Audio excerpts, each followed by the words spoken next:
Hi guys, welcome to our channel. நான் செய்ய போகிறது வெண்டைக்காய் வடை. வெண்டைக்காய் குழந்தைங்களுக்குலாம் எப்பவுமே பிடிக்காது கொலன்னு இருக்கனால. அதனால் நம்ம ஒரு வித்தியாசமாக செய்ய போகிறோம்.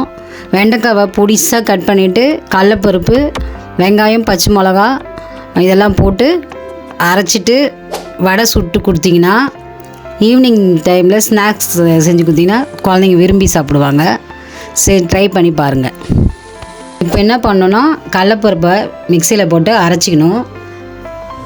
அரைச்சிட்டு வெங்காயம், பச்சை மிளகா, கருவேப்பிலை, கொஞ்சம் பெருங்காயம், வெண்டைக்காவை போட்டு நல்லா பிசைஞ்சிட்டு உப்பு போட்டு பிசைஞ்சிட்டு இப்போ கடாயை வச்சு எண்ணெய் ஊற்றி காய வச்சுட்டு ஒன்று ஒன்றா போட்டு ரொம்ப கருக விடாமல் கொஞ்சம் ப்ரௌன் கலரில் எடுத்து வச்சு கொடுத்து பாருங்கள். குழந்தைங்க விரும்பி சாப்பிடுவாங்க. இந்த வீடியோ உங்களுக்கு பிடிச்சிருந்தா லைக் பண்ணுங்கள், ஷேர் பண்ணுங்கள், கமெண்ட் பண்ணுங்கள், சப்ஸ்கிரைப் பண்ணுங்கள். தேங்க்யூ.